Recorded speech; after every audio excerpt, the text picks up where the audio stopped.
Bonjour à vous tous qui nous rejoignez sur Immedia, hym.media. Laurent Fent avec vous pour un nouvel espace thérapeute où je suis aujourd'hui, comme vous pouvez le remarquer, non pas dans les locaux d'Immedia, mais à la campagne. Vous allez voir un petit peu plus les détails, où j'ai le très grand plaisir d'accueillir, ou c'est plutôt lui qui a le très grand plaisir de m'accueillir aussi, Jean-Philippe de la Monica. Jean-Philippe, bonjour. Bonjour Laurent. Très heureux d'être là, chez toi, pour le coup. Bah oui, c'est un plaisir. Alors, pour celles qui ne te connaissent pas, donc nous sommes dans le Lot. Tout à fait. Nous sommes dans le parc du Quercy, un parc naturel classé au patrimoine de l'UNESCO. Nous sommes donc chez toi, une grande propriété de 3 acres et demi. 3 hectares. 3 hectares, ouais, pas acres, ouais, c'est peut-être le métrage américain, peut-être les acres, je ne sais pas, quoi qu'il en soit. Jean-Philippe, alors multicasquette, naturopathe, on pourrait dire que c'est peut-être la principale. Tu as un site de vente de compléments alimentaires, naturoconcept.com, pour ceux et celles d'entre vous qui souhaitent y aller jeter un coup d'œil, www.naturoconcept.com. Tu es aussi réflexologue, sophrologue, olfactothérapie, c'est ce que tu proposes aussi, la gémothérapie aussi, la chromothérapie, l'accompagnement psycho-émotionnel, le magnétisme, le clair-ressenti, tout ça au sein de ta propriété que tu as baptisé les Jardins d'Anaël. C'est ça. Donc, on va avoir l'occasion d'aborder tout ça et comme j'ai l'habitude, dans une première partie d'émission avec les invités, c'est de voir leur parcours. Finalement, qu'est-ce qui les amène ou les a poussés à être qui ils sont aujourd'hui, de voir pourquoi ils proposent ce qu'ils proposent. Et rien de mieux que de pouvoir déployer un peu le parcours pour comprendre qui est l'être derrière la casquette du thérapeute, si on peut t'appeler comme ça. Je ne sais pas d'ailleurs comment tu te qualifies, parce que au regard de tout ce que tu fais, sans compter que sur ton site, avec les compléments alimentaires, il n'y a aucune autre casquette qui laisserait envisager que tu es réflexologue, etc. Donc il y a un deuxième site qui est en construction. Je ne sais pas, puisque cette émission sort en septembre, si les internautes auront l'occasion, le loisir, s'ils l'auront. Donc est-ce que tu as déjà le nom du site ? Lesjardindanaël.com. Anaël avec un seul N. Un seul N, 2 LE. Voilà, 2 LE avec un N. Ça, je précise. .com donc. Alors, par quoi est-ce qu'on commence ? Tu as grandi dans la région parisienne. Oui. Comment est-ce que tu te qualifierais en tant que jeune homme ? Qu'est-ce qui t'intéressait ? En recherche. Jeune homme en recherche. En quête. Un peu perdu dans ce monde. En perte de sens en fait. Ouais, donc un peu perdu, comme beaucoup de jeunes. Alors, pour ceux et celles qui nous écoutent, si vous entendez des bruits, des voix, etc., vous inquiétez pas, c'est normal, puisque ici, c'est un laboratoire d'expérience, donc il y a des personnes à droite, à gauche, ça construit, ça partage, c'est vivant. Ça sera l'occasion justement d'un des sujets, un des thèmes des Jardins d'Anaël. On aura l'occasion de voir ça dans cette émission. Alors, tu me dis ça, tu es hyper posé, et en même temps, puisque je suis arrivé chez toi hier soir, t'aimes bien déconner. Ouais. Voilà. Je sais que c'est stressant de pouvoir être dans le cadre d'une émission, de parler de soi, etc. C'est jamais forcément facile. Donc je décrispe tout de suite la personne que je sais que tu es pour ceux qui se disent bon, il a l'air vachement sérieux. Donc tu parles ou tu mentionnes de quête de sens, en même temps ayant grandi dans la région parisienne.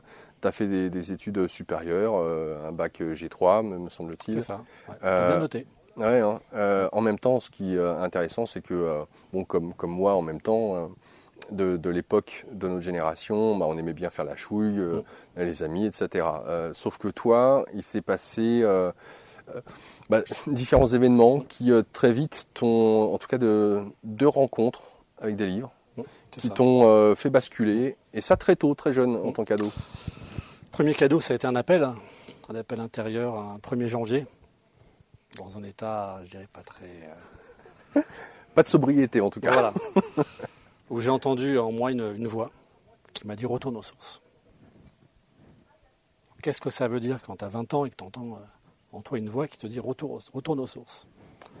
J'ai cherché, pour moi ça avait du sens, donc de retourner chez ma grand-mère. Et donc quelques jours après, je suis retourné chez elle, enfin je suis allé chez elle plutôt.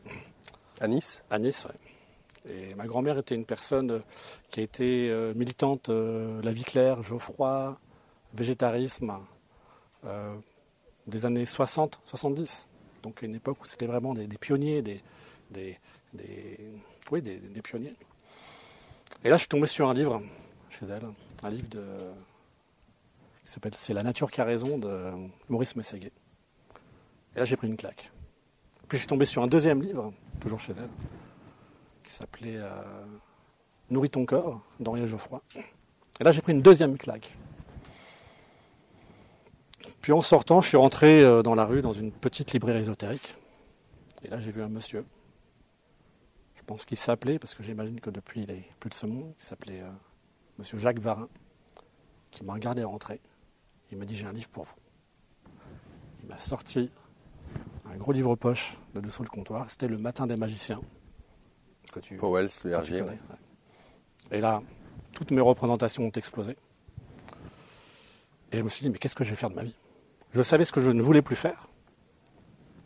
Et je savais que je voulais faire quelque chose au service de la vie. Mais comment? Alors, il est évident que le livre Le Matin des magiciens, pour le jeune homme que tu étais, je comprends assez aisément qu'il révolutionne la pensée sur qu'est-ce que notre réalité, les potentialités et les questionnements qui sont suscités suite à ce livre. Et en même temps, j'allais dire que tu es quand même bien avancé dans un cheminement où tu es en train de faire une école pour être un commercial, un vendeur, quelqu'un qui s'intéresse au business, etc. Donc comment est-ce que tu te positionnes par rapport à ça quand justement tu as 21 ans, que tu as commencé à entamer tes études supérieures? Qu'est-ce que ton rapport par rapport à tes parents? Qu'est-ce qu'ils se décident? Déjà, j'avais toujours eu ce questionnement, en ayant suivi quelques cours d'économie dans mon parcours scolaire. Et dès la première, je me souviens très bien que je posais la question à mes profs d'économie de comment une croissance infinie dans un monde matériel fini pouvait être possible. Ouais. Question à laquelle il n'y avait pas de réponse, qui était jetée d'un revers de la main.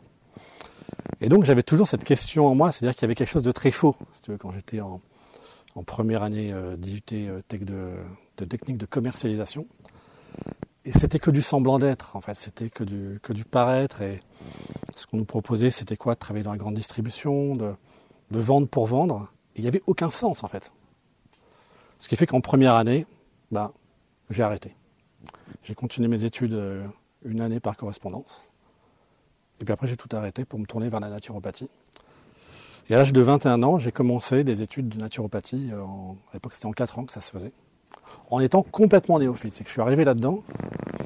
Et pourquoi la naturopathie? Parce que jamais à l'époque, ouais. C'était pas... En fait, c'est une rencontre avec la mère d'un ami qui, me voyant me poser des questions. Salut la Gap. Elle m'a dit, mais Jean-Philippe, la naturopathie, ça doit être fait pour toi. T'es fait pour être naturopathe. Et d'ailleurs, je remercie cette dame qui, si elle le regardera cette émission, se reconnaîtra. Et quand j'ai lu la description, quand j'ai lu elle avait fait l'école de Marchesso. Marchesso, le fondateur de la naturopathie, elle avait tous ses cours, donc elle me les a passés. Et ça a été une illumination. Je me dis, c'est ça, je veux être naturopathe. Naturopathe qui est à la base un serviteur de la vie pour apprendre aux êtres humains à revivre de manière naturelle dans un environnement naturel. Et puis, j'ai tout de suite connecté avec l'école que j'ai faite en 4 ans. Et en partant vraiment d'un niveau très très bas. C'est-à-dire que chaque cours, je passais des heures à prendre le dictionnaire pour comprendre les mots, parce que j'étais pas du tout, j'avais aucune notion d'anaphysio, je m'étais jamais intéressé à ces sujets. Et comme ça, j'ai travaillé, j'ai ramé, j'ai fait des stages. Je me suis vraiment passionné, je me suis impliqué à 100%. C'était un travail de chaque instant. Et puis, alors, je me permets juste en même temps, parce que quand tu parles de t'être impliqué à chaque instant, je peux confirmer, parce que tu as eu des enfants très tôt aussi, à peine après avoir fini tes études. En même temps, à la fin. Quasiment. Et de là où tu en es aujourd'hui, on voit que c'est au-delà de la quête de sens. C'est chez toi, en tout cas, une manière de t'impliquer à 200%. j'allais dire, quoi que tu fasses, vu que tu le fais par passion ou par plaisir, voilà, tu te dors corps et âme, tu te donnes corps et âme, et en même temps, j'ai noté qu'il y avait chez toi une facilité du fait d'avoir un côté naïf, candide, c'est-à-dire découvrir, et puis, ah ouais, bon, ok, et on y va, quoi. Donc ça laisse quand même le champ des possibles très ouvert, très large. En même temps, donc, le côté passionné et de ne pas hésiter à relever les défis, et pas des moindres, on va le voir, quand il s'agit de les relever, mais toujours avec ce côté oh ok, on y va. Donc voilà, je voulais juste noter ça parce que pour moi c'est hyper important et c'est ce qui transparaît au regard de ce que j'ai pu découvrir de ta personnalité, en tout cas aujourd'hui. Donc les études de naturo, tu te formes à différentes choses en aparté ou pas? La réflexologie plantaire dès la seconde année. Pourquoi? Une rencontre avec la personne qui m'a formé. J'ai accroché, j'ai trouvé l'outil très intéressant. Et surtout, très rapidement, j'ai eu l'occasion de lire certains ouvrages. Je pense à un ouvrage de Jean-Yves Leloup sur les thérapeutes de l'Antiquité. Et je voulais avoir un outil entre mes mains, tu vois. C'est-à-dire de pouvoir agir, de pouvoir concrètement, avec mes mains, faire quelque chose. Et la réflexologie plantaire était vraiment un outil formidable parce que toucher des pieds, c'est facile. Tout le monde peut enlever sa chaussure et ses chaussettes. Et à travers le pied, c'est tout le corps qu'on a, et j'irai même plus loin, tout l'être que l'on peut toucher. Donc c'était ma première pratique qui m'a fait énormément avancer. Et au fil des années, j'ai suivi de multiples stages, de multiples formations. Et je suis toujours en formation d'ailleurs, hein. La prochaine, c'est la permaculture. Et puis, par la suite, j'aimerais vraiment me pencher sur l'astrologie. Hein. Et on n'a jamais fini dans ce domaine, c'est ça qui est passionnant. Il n'y a pas, j'ai terminé mes études, j'exerce, point. Non, c'est une aventure humaine qui est quelque part sans fin, quoi.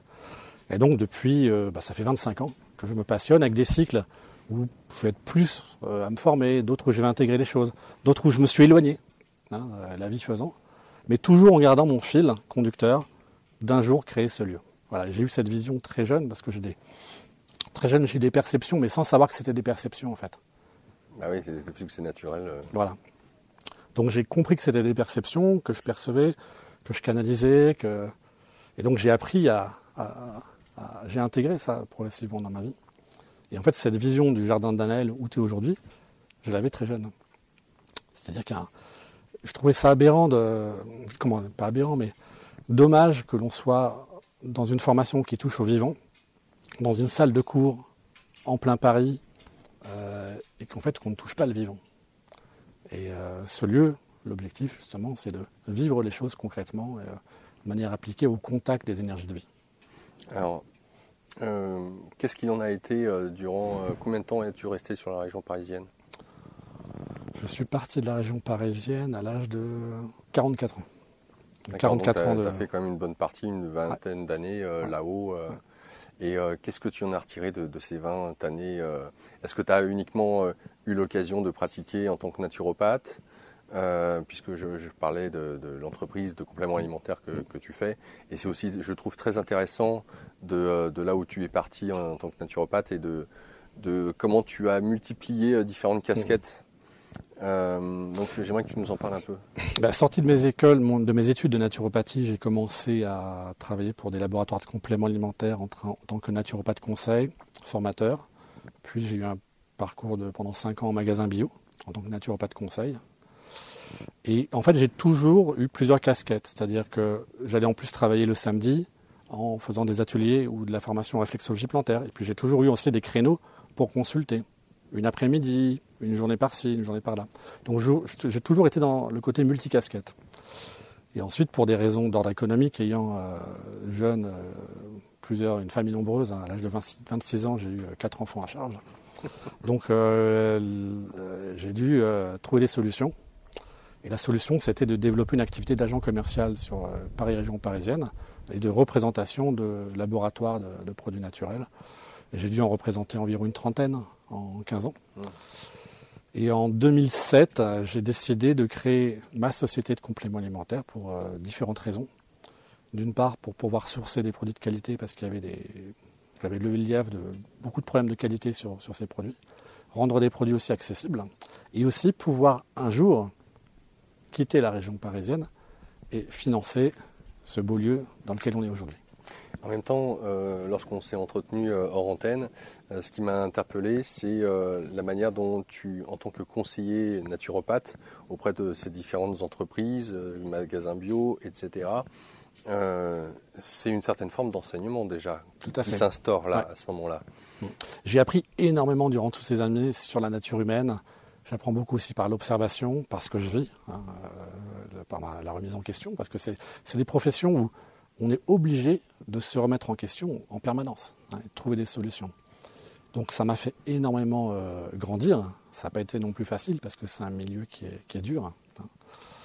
Et ça a été une expérience très très riche d'un point de vue humain.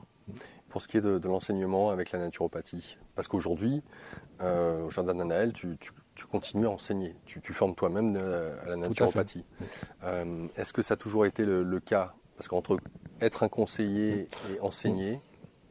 Alors, j'ai commencé dès les années 2005 à former, à être formateur pour différentes sociétés pour qui je travaillais, et intervenir dans différents instituts de formation dans le domaine de la réflexologie plantaire et de l'olfactothérapie et de l'aromathérapie. Actuellement, je suis intervenant dans une école de naturopathie, je ne sais pas si je peux la citer. Oui, bien sûr. L'école ISUPNAT, qui fait partie des meilleures écoles de formation en naturopathie sur Paris, où je propose 2 formations, une formation en gémothérapie et une formation sur l'autonomie. Alors, la gémothérapie, ce n'est pas en rapport avec les pierres et les gemmes, parce que ça c'est une chose. Donc je te laisse nous expliquer ce qu'est la gémothérapie. La gémothérapie est la thérapie par les bourgeons. Le bourgeon, en fait, on pourrait parler aussi de phytothérapie embryonnaire. Le principe de base, c'est simple, le bourgeon contient en lui tout le potentiel de la plante. Comme les graines germées. Exactement, et donc on va chercher à capter ce potentiel pour le restituer à l'être humain. Donc c'est un mixte entre l'homéopathie, il y a un côté aussi énergétique, c'est extrêmement puissant, extrêmement efficace. Et là, dans ce bel environnement, je compte mettre en place des stages pour naturopathes, parce que les stages que je vais proposer ici sont des stages qui s'adressent à des personnes qui ont déjà une formation en naturopathie. Donc on est sur ce qu'on appelle aujourd'hui de la masterclass, des post-naturopathie, pour vraiment pratiquer de manière concrète. Par exemple, à la saison, aller récolter les bourgeons et faire sa préparation. Le concret, c'est des choses incarnées, c'est le principe d'ici. Alors, par rapport à ça, sur le fait d'incarner, ça c'est quelque chose qui pour toi est important, parce que autant tu as eu l'occasion de faire les différents salons bio, Marjolaine, Vive Nature, etc., un peu partout en France, peut-être même à l'étranger, je ne sais pas, si tu as bougé, Suisse, Belgique ou autre. Pendant 10 ans, j'ai fait les 4 gros salons parisiens, Rentrée Zen, Marjolaine, Médecine douce, Vivre et travailler autrement. Donc c'est un milieu que je connais plutôt bien. D'accord. Ouais. Alors, ce qui est intéressant, puisque tu parles du concret, je suis assez ébahi par ce que tu as eu l'occasion de mettre en place. Alors, déjà d'une part parce que avoir sa propre entreprise, c'est pas forcément évident. C'est un milieu aussi, j'entends, santé, bio, etc., qui est, on va dire, très compétitif. Il y a aussi beaucoup de gens dans la place. C'est pas forcément évident tous les jours, notamment en tant que naturopathe des fois. Comment acquérir une clientèle, développer une clientèle, etc. Tout ce qui a trait, on va dire, au commercial, à la part commerciale, c'est très concret. Ça mène à la communication, bien évidemment. Et un autre élément aussi, c'est que on peut voir dans ce milieu-là dont on parle des personnes qui aujourd'hui pourraient être qualifiées de bobos. Ou alors des personnes qui s'intéressent à la spiritualité avec un côté vraiment bisounours, s'intéresser vraiment que au côté positif, si je puis dire, dans le monde de la dualité, en mettant de côté l'autre partie. Et ce qui est très intéressant, c'est qu'à travers la vision des jardins d'Anaël que tu as pu avoir très jeune, au regard de ce que l'on vit présentement, j'aimerais te poser la question si finalement les jardins d'Anaël, tu avais pourquoi avoir eu cette vision-là avec le recul? Alors je peaufine peut-être la question, peut-être pas tant pour toi, mais surtout pour les internautes. C'est-à-dire qu'aujourd'hui, il y a une mouvance survivalisme. Il y a des collapsologues Pablo Servigne notamment, qui est un des chancres, en tout cas un des représentants. Il y a des différentes personnalités qui estiment que nous allons vers un effondrement civilisationnel, des penseurs, des philosophes, etc. Donc ce lieu est assez atypique. C'est un laboratoire, je l'ai mentionné au début. La question, pourquoi est-ce que j'énumère tout ça, c'était pour savoir si tu avais conscience que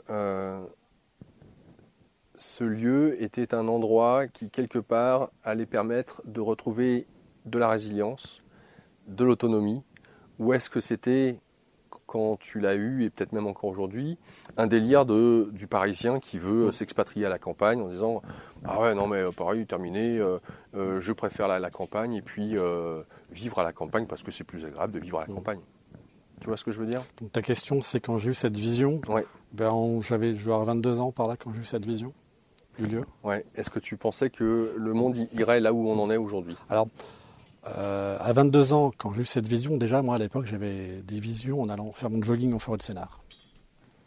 Et je captais des choses et je ne comprenais pas que je captais, en fait. Je pensais que j'étais en train un peu de rêver. Quand tu cours longtemps, tu passes un peu dans un état modifié. Ouais. Et à l'époque, donc on devait être en 96, 97. Je me souviens très bien qu'au sein de l'école de naturopathie où j'étais, on était plein d'espoir. Le monde allait changer. Il y avait comment ça s'appelle, la conférence de Rio en 99. Et il y avait une prise de conscience. On se souvient, Jacques Chirac. Et voilà. Et on y croyait en fait. C'est que j'ai fait partie de ces années où on pensait vraiment qu'il y avait une prise de conscience politique, une volonté de changement. Et donc j'étais dans cette dynamique, si tu veux, de me dire ça y est, super, ça change, le bio se développe, super, etc. Bon, aujourd'hui on est en 2020.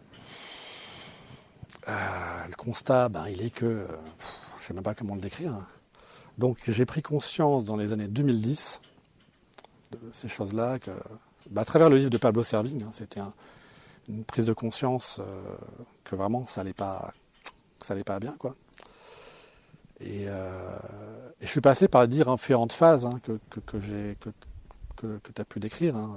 Je me suis intéressé au survivalisme, je me suis intéressé au collapsologue. Je donne un cours sur l'autonomie où forcément je me tiens un petit peu au courant de tout ça. Et puis en fait c'est hyper anxiogène. On broie du noir tout le temps et on a tendance à s'enfermer là-dedans. Et à un moment donné, je me suis dit, ma vision, si tu veux, que j'avais eue, elle est revenue. Et ça a donné sens. Et je me suis dit, ok, maintenant on va travailler sur le positif. Et il y a une phrase que j'aime beaucoup, c'est « Il est plus utile d'œuvrer pour la lumière plutôt que de combattre les ténèbres ». Et je me suis dit, ok, je vais faire mon colibri. Alors, bien sûr, il y a eu Pierre Rabhi qui est passé par là avec les oasis. Et donc il y a eu tout un cheminement comme ça intérieur. Et après, j'ai eu une expérience de vie qui a fait que je me suis dit, ok, maintenant on y va. Et on passe à du concret. Parce que je pense qu'un des gros problèmes qu'on a, c'est pas tant on va dire, entre guillemets, les méchants. Tu vois, les gens qui pensent à faire que du profit sans se poser de questions. C'est plus que les gens qui se disent faire du bien, qui se disent être réveillés, qui se disent écologistes, etc., ne sont pas plus impliqués dans leur quotidien et ne pensent pas aux interactions, aux conséquences. Et la première des choses, c'est les toilettes sèches. On en reparlera. Ah ouais, ça, je tiens à ce qu'on en parle, parce que c'est vraiment du concret.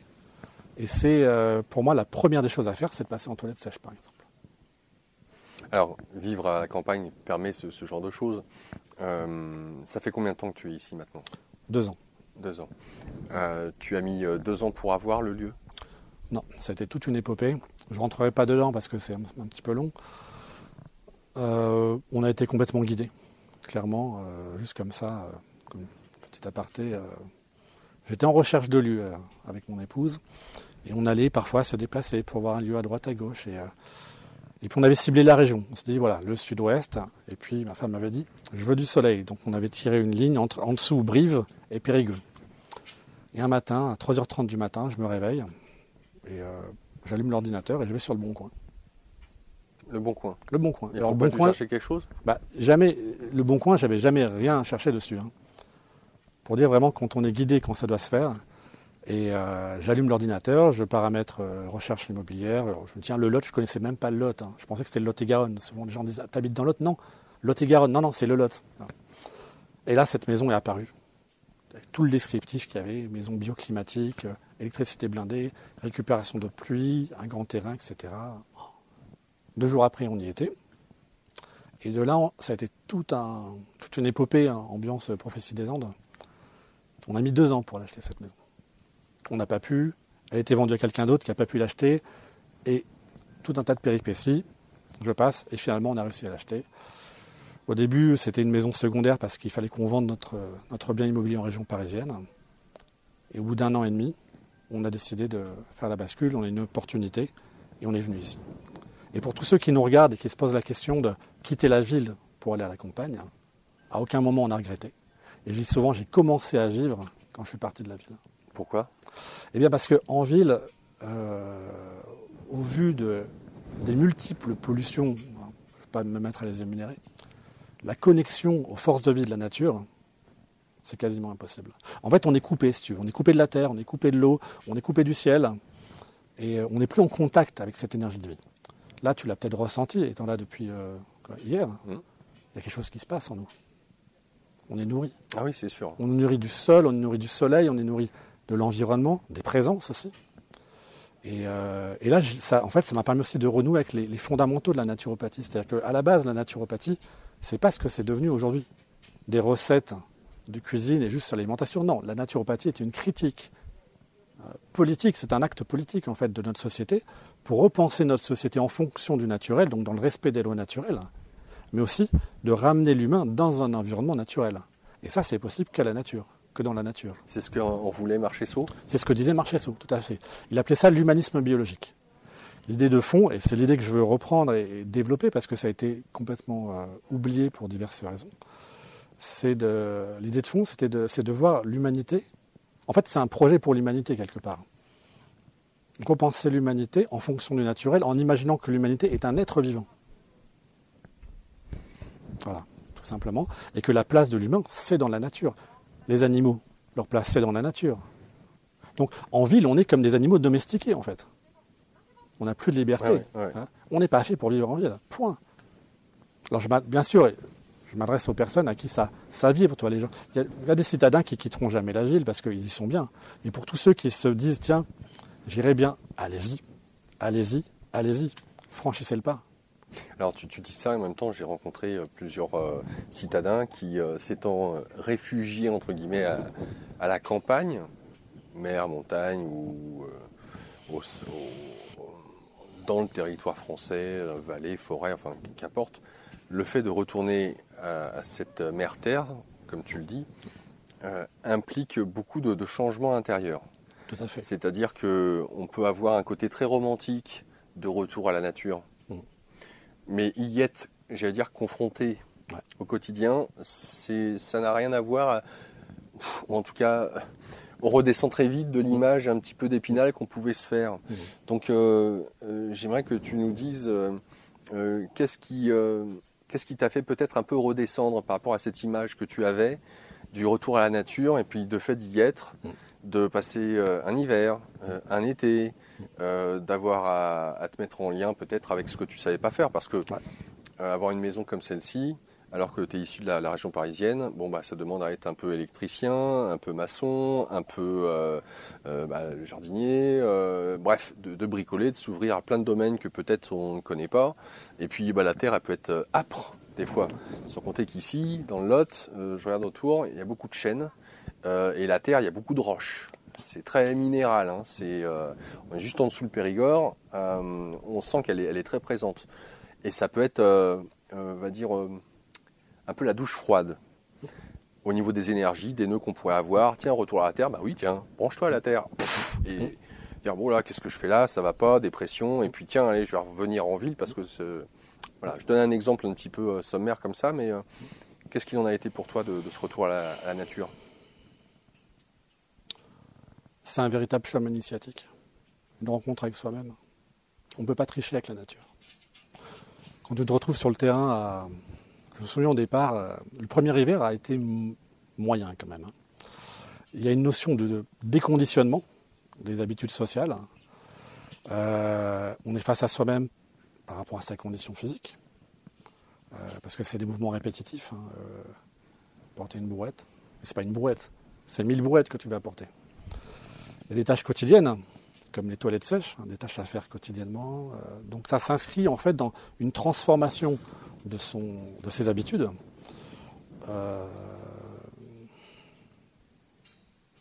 qui, si c'est pas, à mon sens, hein, je parle pour moi-même, hein, vécu avec une certaine conscience, va être vu comme une contrainte. L'exemple des toilettes sèches. Aller chercher de la sciure à la petite scierie qui est à côté, vider les toilettes, les nettoyer. L'hiver, quand il pleut, il faut le faire. Mais quand c'est fait en conscience, avec le sens qu'il y a derrière, c'est une source de joie. Et ce que j'ai découvert, et alors ça je ne m'y attendais pas du tout, parce que comme tu dis au départ, j'étais vraiment dans cette image d'Épinal, avec la permaculture, hein, tu mets 3 bouts de bois, un petit peu de terre, ça pouffe, boum, ça pousse. Voilà. La semaine dernière, on a une pluie de grêle. J'ai tout mon potager qui a été foutu. Humidité. C'est-à-dire que ce contact avec la nature nous emmène à une prise de conscience de notre place sur Terre. Et si c'est intégré comme un...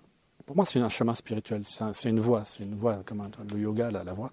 C'est une véritable voie de connaissance de soi à travers ce que la nature nous présente. Et on se cale à la nature. Et c'est aussi l'objet des stages que je propose ici. C'est s'il pleut, comment on fait? On s'adapte. S'il fait très très chaud, on s'adapte. En permanence de s'adapter, ne plus commander à la nature, mais suivre la nature. Et je ne m'attendais pas à avoir cet enseignement. Et ça fait que la 2e année que je suis là, et connecté à la terre. Et c'est vrai que, par exemple, j'ai loupé mes semis.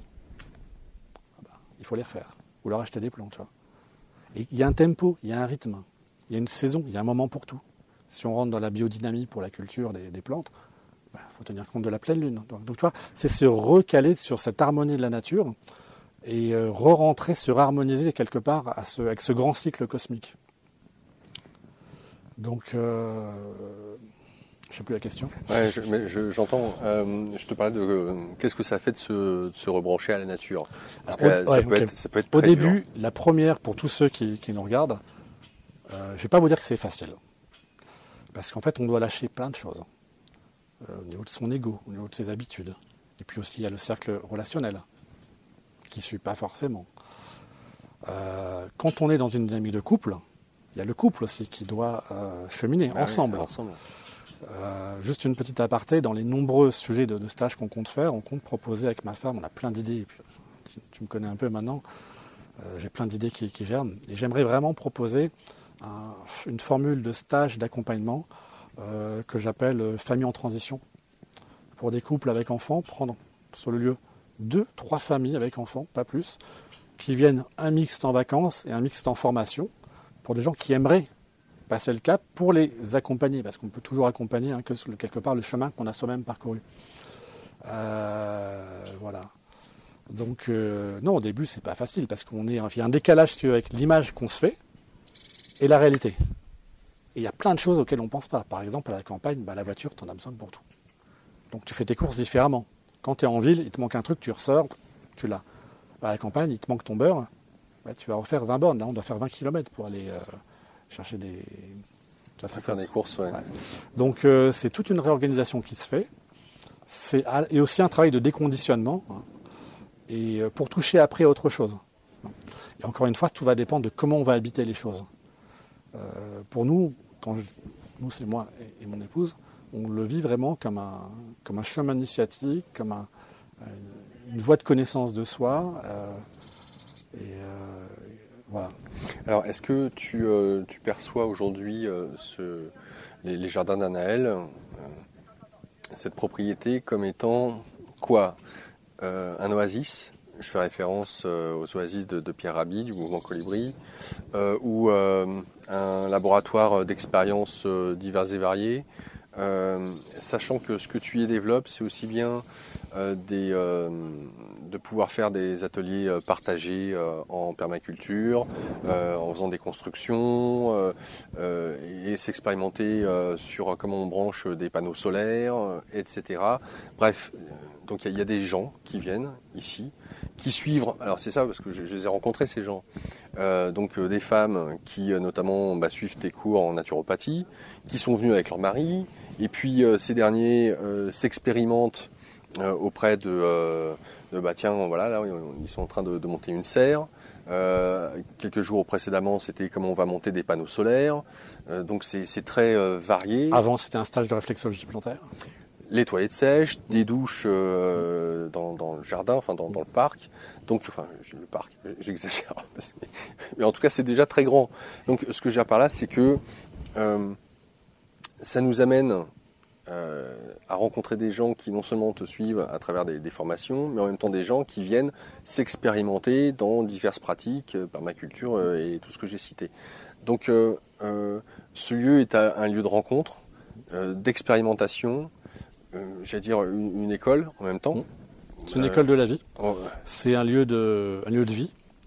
C'est une école de la vie pour se reconnecter à la nature, mais aussi pour échanger.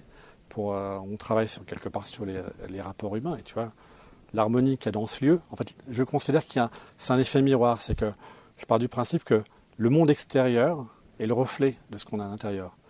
Quand tu mets un individu dans un environnement qui est beau, eh bien, en lui, ça va éveiller aussi le sens du beau. Donc on travaille à la fois dans ce lieu sur l'extérieur, donc dans l'optique des oasis de Pierre Rabhi, avec, je dirais qu'une approche très large. Hein. C'est pas que permaculture, bon, c'est un autre sujet, mais je m'intéresse à l'électroculture, voilà. En fait, ici, par rapport à l'aspect terrain, on est sur le Causse, c'est un endroit qui est assez ingrat pour cultiver. Et donc j'expérimente toutes les techniques possibles et inimaginables de régénération du sol et de création de sol pour un jour transmettre des synthèses. Voilà. Parce que mon cerveau fonctionne en mode synthèse. Donc j'ai différents espaces où j'expérimente. Là, j'en suis qu'au début. C'est déjà pas mal comme début. Mais c'est qu'un début, parce qu'il y a encore plein de choses à faire. À côté de ça, il y a les formations, les naturopathes qui viennent se former pour acquérir des compétences complémentaires pour approfondir des sujets. Mais au-delà de ça, de manière transversale, se trouve l'expérience de vie, où quelque part, j'essaie de toucher à quelque chose de plus profond dans l'individu, de reconnexion. L'idée, c'est de se déconnecter du monde moderne, de la technologie. Donc j'invite souvent les gens à couper leur téléphone portable.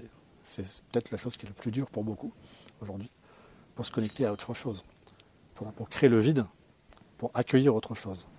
Donc c'est un petit peu tout ça. On peut dire que c'est une forme d'école de vie,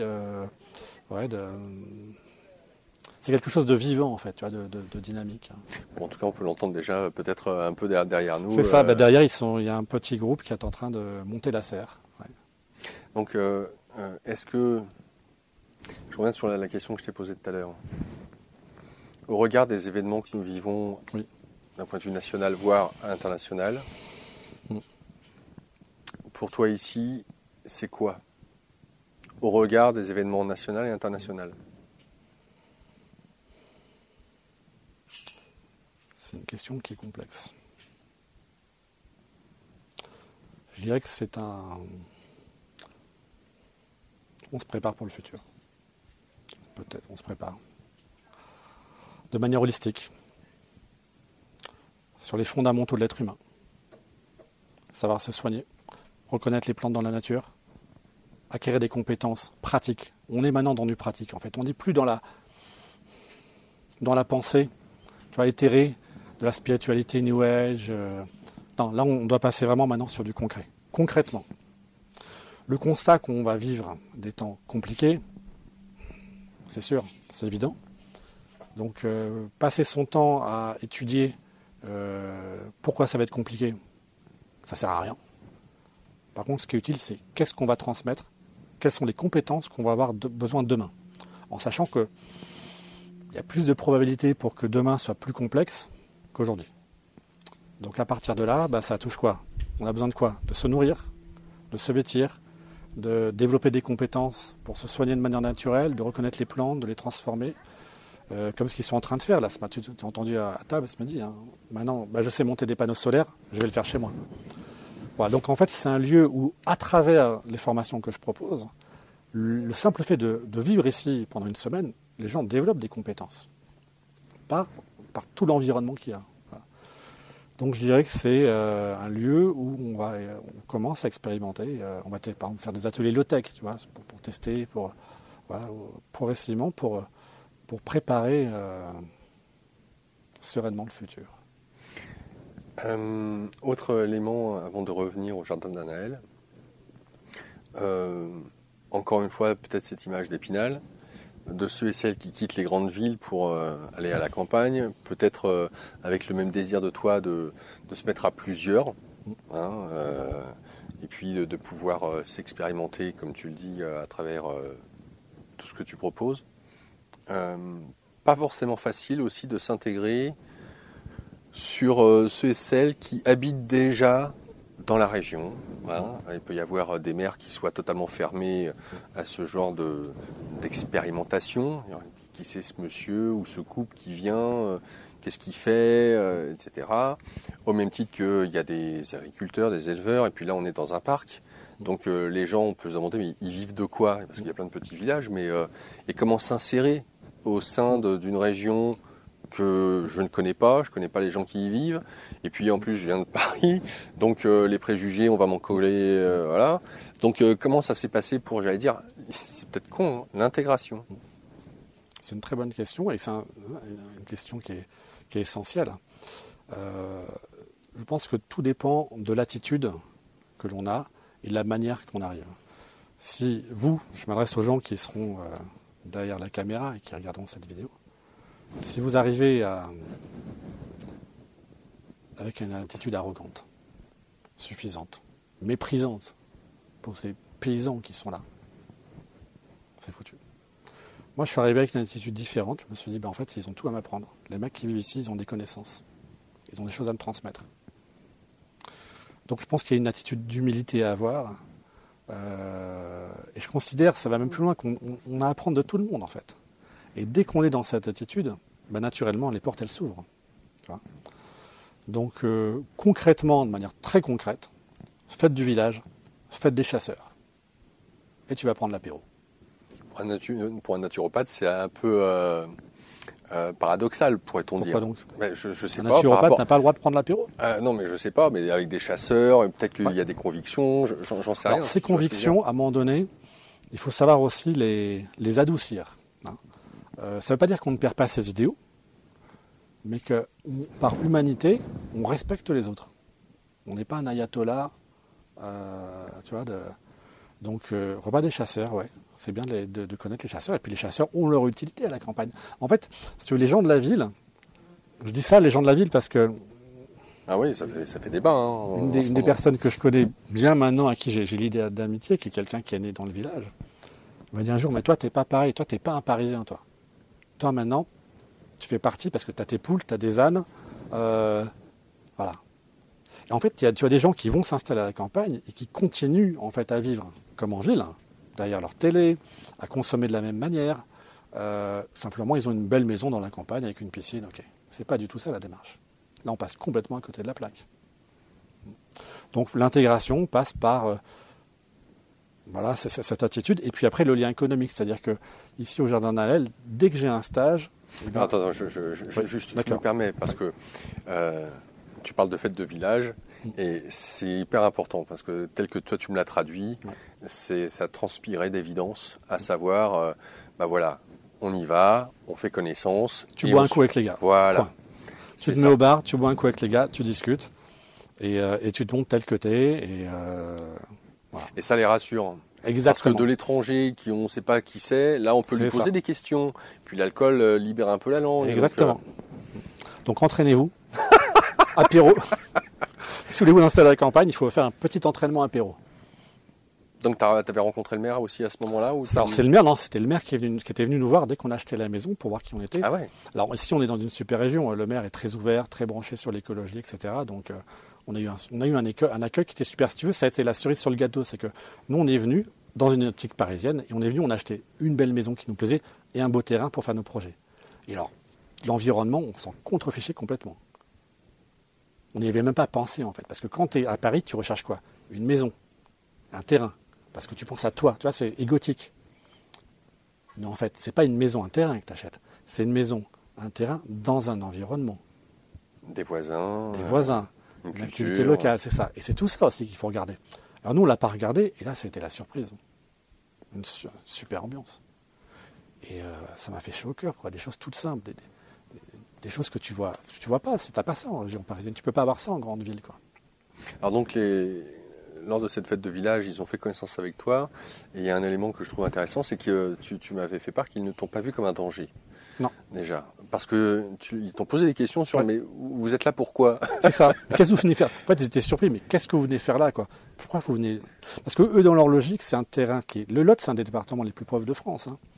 Et puis, il y a la misère, elle est dans nos campagnes, hein. Elle n'est pas dans les villes, hein. Moi, je connais, je pense à un gars chez qui je vais prendre du foin pour mes ânesses. Ça, c'est la misère, tu vois. Si un jour tu veux venir faire une vidéo sur le monde réel de ce qui se passe à la campagne, une vieille dame pas très loin qui est morte de froid un hiver, ça existe encore dans les campagnes. On n'en parle pas, tu vois. La vraie misère, elle est dans nos campagnes, des gens qui vivent, mais comme il y a 100 ans en arrière, tu vois. Mais c'est pas médiatisé, tout le monde s'en fout. Et pourquoi je te dis ça? Je te demandais là la question, enfin, comment eux étaient venus à peut-être ne plus te considérer comme un danger sur qu'est-ce que vous C'est pas qu'ils considèrent les Parisiens comme des dangers, mais un peu comme des... On vient sur leur territoire. Imagine quoi que le gars, par exemple, enfant, il venait chasser peut-être sur mon terrain, tu vois. Donc, on n'est pas chez soi, tu vois. Même si c'est, on va dire, c'est la France, non, t'es pas sur ton territoire, t'es pas chez toi, c'est pas ta région, c'est pas tes origines. Et c'est important d'arriver avec cette humilité et de développer, tu vois, cette relation. Et moi, dès que je peux essayer d'apporter aussi une activité économique, en allant chercher du foin chez l'intel. Par exemple, là, René, c'est le paysan chez qui je vais prendre, l'agriculteur, paysan agriculteur, chez qui je prends mon foin, je lui ai réservé 30 bottes de foin pour mes ânesses pour toute l'année. Le gars, il sait, voilà, à 15 € la botte, il est content. Il met ça de côté. Et tout ce que j'ai, dès que je peux, en fait, apporter un flux économique, apporter de l'argent, tu vois, dans la vallée à côté, là, il y a le meilleur gâteau aux noix de tout le Lot. Quand il y a des chantiers, je vais en acheter, il y en a un par jour, tu vois. Et après, je vais chercher les légumes à côté chez le petit producteur bio. Et les cabécous, c'est question de la région du Cabécou. Les cabécous, c'est un super petit fromage de chèvre, on va en manger ce soir. D'accord. Eh bien, ça se mange tout seul, hein. Donc, généralement, on les mange par deux, en fait. Eh bien, je vais chez un petit producteur, en bio, tu vois. Donc, je fais bosser du local. Et mon objectif, c'est de faire bosser du local à moins de 10 km. Voilà. Et donc, ils se connaissent déjà entre eux ou pas? Ouais, tout le monde se connaît à la campagne. Plus ou moins. Oui. Tout le monde se voit, c'est petit, hein, donc... Alors, qu'est-ce qu'ils ont pensé? Parce que je ne sais pas ce que tu leur as dit de ton projet. Est-ce qu'en venant ici, tu savais ce que tu allais faire? Non. Étant donné que je travaille beaucoup en guidance, même là, l'idée que en fait, j'ai lâché l'idée préconçue, j'ai lâché de me faire des idées préconçues sur ce que celui allait devenir. Je sais qu'il y a une direction, je sais qu'il y a des choses qui se mettent en place, et j'accueille, en fait. Donc là, en fait, c'est un être vivant, si tu veux, un lieu. Donc même la formation que je donne à les vivantes, ça va évoluer avec le temps, avec l'âge, les sujets. Donc voilà, pour l'instant, je pars sur des formations courtes, intensives, pour thérapeutes, en particulier des naturopathes, mais ça peut être autre, des gens qui ont déjà, si tu veux, des prérequis, parce que je ne vais pas refaire toute la nat physio, je ne vais pas refaire toutes certaines bases. Donc c'est des outils complémentaires, réflexologie plantaire, les huiles essentielles, outils d'équilibre psycho-émotionnel, la sophrologie, un séminaire de développement personnel, de travail sur soi, le séminaire sur les familles en transition, les chantiers participatifs. Et après, on verra. Mais je sais que c'est sans fin. Genre, je compte finir ma vie ici. Lorsque tu abordes l'intégration avec ces hommes, ces femmes du cru, est-ce que... comment eux-mêmes peut-être perçoivent, je ne sais pas s'ils ont connaissance, par exemple, que tu es naturopathe, que tu vends des compléments alimentaires. Non, pas trop ça.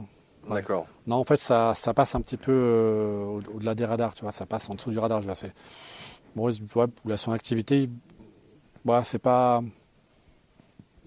D'accord, ok. Il n'y a pas une curiosité plus...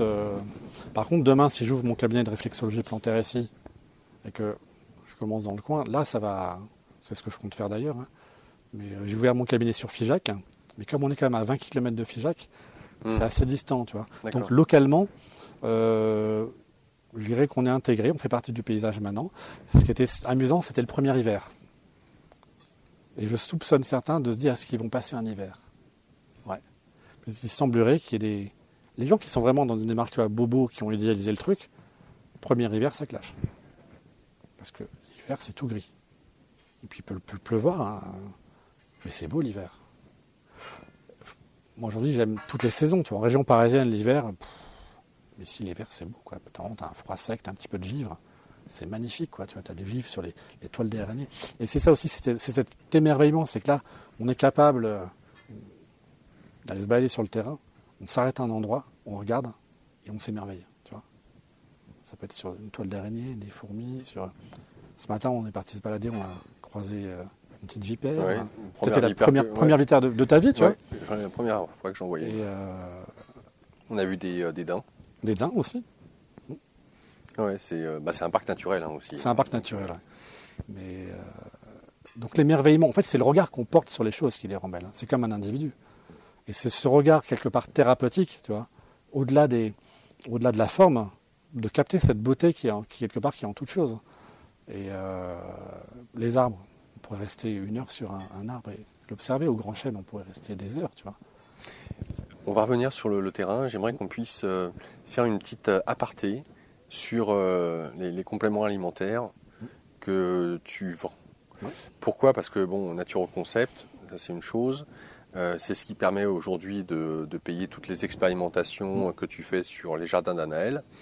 Tu investis beaucoup pour, c'est sûr que avoir à acheter des serres, s'initier à la permaculture. Tu parlais du foin à 15 € la botte pour nourrir les ânes. Voilà, tout ça, en plus les paillages, les buts, bref, demande des investissements, les panneaux solaires, etc., etc. Donc, on va dire que la vente de compléments alimentaires permet de financer en partie toute cette expérimentation. Et en même temps, j'allais dire, des compléments alimentaires, aujourd'hui, tu en trouves sur Amazon, Le Bon Coin, enfin, il y a tout partout. Et tu as choisi, pour le coup, toi, des compléments alimentaires qui, d'un point de vue logistique, là aussi, sont importants. J'aimerais que tu puisses développer ça, parce que c'est important. Pourquoi ces produits-là et pas d'autres, grosso modo, déjà, dans l'esprit, en fait, moi, quand j'ai créé mon entreprise en 2007, mon objectif, c'était de créer une entreprise. Dès 2009, en fait, j'ai fait mon empreinte carbone.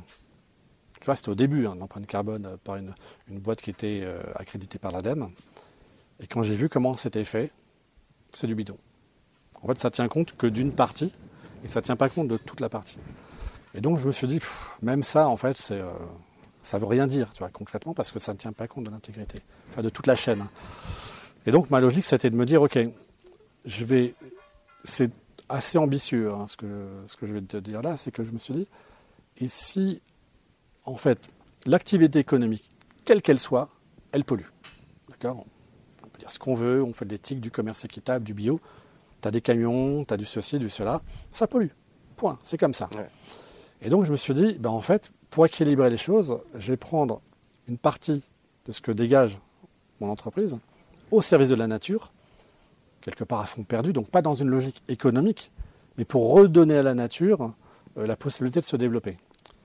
Et c'est ce que je fais ici, c'est-à-dire que quand j'investis sur les buts que tu as vus, c'est un investissement qui est très important de tout ce que je fais là. L'idée, c'est de me dire, voilà, si chaque entreprise, tu vois, redonner, c'est pas redonner 1% pour la planète et ça part dans des assos sur les mecs qui se gavent au passage, tu vois. C'est du concret. Aujourd'hui, on a besoin de choses concrètes directement, tu vois. Et si les entreprises, en fait, chaque entreprise prenait une partie de leurs finances pour financer quelque chose de concret. Bon, on est conscient, on pollue, voilà. Mais à côté, on prend et on fait quelque chose pour essayer, tu vois, un peu de compenser. Donc c'était l'esprit de base quand j'ai créé mon entreprise et aussi pour pouvoir véhiculer la naturopathie au plus grand nombre. Après, sur ma sélection de produits, dans l'optique naturo, que des produits vivants. C'est-à-dire qu'aujourd'hui, quand on parle du domaine des compléments alimentaires, il y a vraiment des produits qui sont en fait des produits de synthèse issus de l'industrie. Ouais, supermarché, Carrefour, Auchan, Leclerc. Oui, même sans citer de nom d'enseigne, c'est-à-dire que tu as vraiment des produits qui sont en fait des produits de synthèse. Par exemple, la Cérola, tu as de la vitamine C de synthèse dedans, parfois dans la bio. Si tu n'as pas... j'ai découvert ça avec mon fournisseur parce que je travaille directement en sourcing avec le Brésil. Sur la Cérola, quand on fait une analyse moléculaire, on voit 2 marqueurs qui sont la bétaïne et l'acide malique, par exemple. Eh bien, tu as des acérola bio où tu n'as pas de bétaïne et d'acide malique. Ça veut dire que ça a été coupé à la synthèse. La fraude, tu en as partout. Tu as des faux produits aujourd'hui partout. Donc, chez Naturo Concept, ce que j'ai développé, c'est des filières. Chaque produit, il a sa filière. Producteur, importateur, distributeur. Filière courte ou directement avec le producteur. Déjà, ce qui fait qu'aujourd'hui, ça me permet de proposer mes produits à des prix qui sont corrects, parce qu'il y a des prix qui sont délirants. Si on prend un pot de spiruline de 500 comprimés en bio, c'est anormal qu'on le retrouve aux alentours de 40 euros ou 45 euros. Un prix normal, c'est entre 25 euros à peu près. Tu vois. Donc j'ai eu cette démarche, ayant été père de famille nombreuse, de rendre les choses accessibles par le prix. Et après, au niveau de la qualité, toutes mes filières sont tracées, donc sourcées, tracées, avec des analyses régulières sur les produits un peu sensibles, comme la spiruline, la chlorella, par exemple. Donc, mais toujours pesticides. Donc là, on met le produit à nu pour voir s'il n'y a aucun des pesticides possibles. Donc, c'est une analyse de 400 pesticides quand même. Et derrière, j'ai fait attention, parce que comme j'aime bien aller au fond des choses, je me suis rendu compte qu'il y a le contenant et le contenu. Et que le contenant était hyper important. Pourquoi ? Pourquoi ? Parce qu'en fait, le soleil, quand ça arrive sur un contenant, en fonction du contenant, tu vas avoir une migration de molécules. Surtout avec le plastique, j'imagine. Exactement. Avec le plastique, tu as une migration. D'où l'importance d'avoir des plastiques qui sont à une certaine norme, qui est une norme pharmaceutique. Donc là, j'ai fait le choix de plastique, c'est du PEHD2. C'est la meilleure des qualités, qui est recyclable. Et surtout, il n'y a pas de migration contenant-contenu. C'est-à-dire que les rayons de la lumière ne pénètrent pas à l'intérieur, ce qui fait que tu as une préservation des produits. Parce que entre le moment où c'est mis en pilulier, le moment où c'est stocké chez mon logisticien, le moment où c'est dans le magasin, ça peut être mis dans un endroit où tu as les rayons du soleil qui viennent dessus. Ouais. Tu vois, tu as un delta. Ouais. On ne sait pas comment c'est stocké. C'est comme l'eau. Hein, C'est comme l'eau, exactement. Et donc, je fais très attention à ça pour travailler avec des piluliers qui sont en normes pharmaceutiques. Alors, c'est sûr, c'est moins sympa que certains. Tu as des petits piluliers aujourd'hui en sachet Kraft, par exemple. C'est très joli. Sauf que ton produit dedans, selon les conditions de stockage et où c'est mis, le produit il va être impacté. Il va être impacté. Et après, comme je suis sensible au domaine énergétique, j'utilise des systèmes sur ma zone de stockage, où je peux le dire, il n'y a aucun secret, le système Plocher, qui est un système en fait d'information qui permet de faire comme une contre-mesure pour tout ce qui est les pollutions électromagnétiques. Ce qui fait que mes produits sont dans un environnement géobiologique non perturbé. Voilà, donc je prête attention à des petites choses auxquelles la plupart des gens ne prêtent pas attention. Et tout ça, ça joue sur la qualité du produit. Après, aujourd'hui, clairement, mes produits, ça sert de... La commercialisation de mes produits me permet de financer ce que je fais là. D'implanter des arbres, tu as vu les trous qu'il y a là. Ouais. Il y a des gros trous parce qu'ici, on est sur le Causse. Pour planter un arbre, il faut faire un trou au brise-roche. Et ouais. Donc, voilà, mon entreprise aujourd'hui me permet de financer en fait ce projet, parce que je pense que, en fait, l'idée, mon image, c'est que le flux financier, il doit retourner à la terre en fait aujourd'hui. La question, c'est plus qu'est-ce qu'on prend à la terre, c'est qu'est-ce qu'on donne. On doit arrêter de prendre à la terre.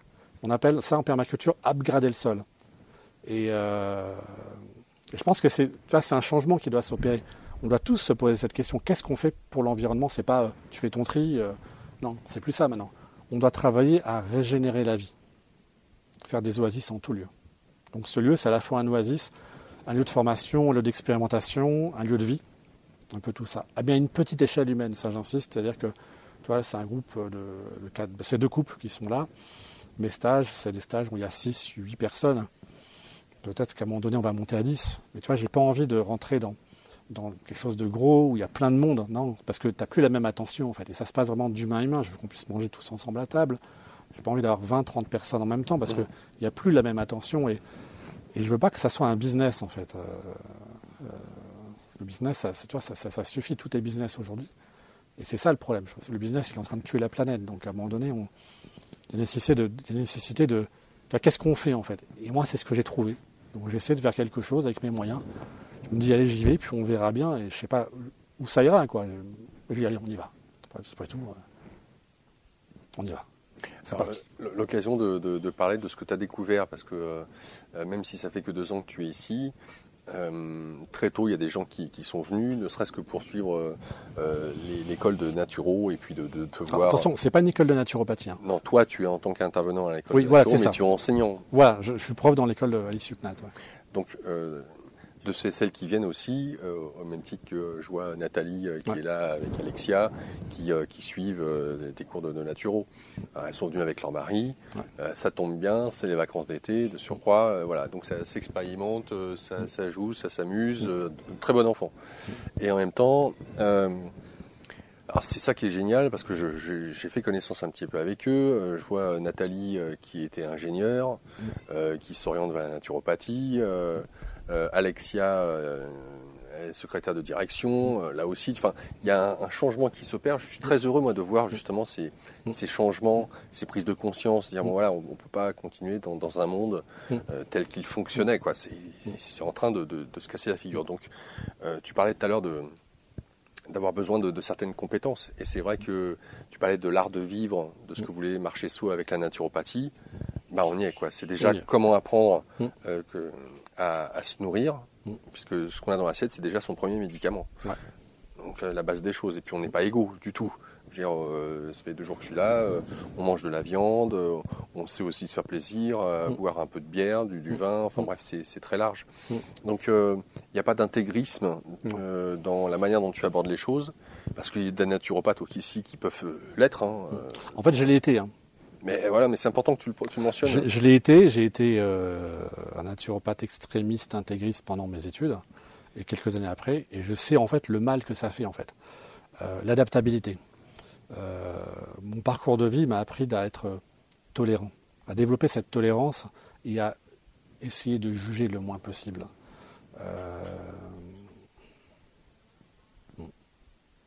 Donc une souplesse, une adaptabilité. Après en stage, le stage de réflexo, on était plutôt en stage, en formation, il n'y a pas une goutte d'alcool. Là on est en chantier participatif, c'est différent, tu vois. Ouais, tu t'adaptes. Je m'adapte. Donc en fonction de ce qu'on fait, par exemple, il y a un séminaire que je prépare, les thérapeutes de l'Antiquité. Là, on est sur un régime hyper strict au niveau alimentaire et avec une pratique quotidienne, du lever le matin, du lever du soleil, tu vois, des temps d'introspection, de méditation. Donc en fait, tu vois que c'est comme un arc-en-ciel. À mon sens, pouvoir aller autant dans le rouge que dans le violet. Tu vois, quand j'étais jeune naturo, que je découvrais tout ça, j'ai vu beaucoup de gens qui étaient... des nanas qui s'habillaient qu'en violet parce que c'est la couleur de la spiritualité du 7e chakra. Ouais, sauf que tu as aussi du rouge. Mais en fait, on est arc-en-ciel. Donc, c'est que dedans le violet, tu as un problème avec ton premier chakra. Et le bleu, il est où, tu vois?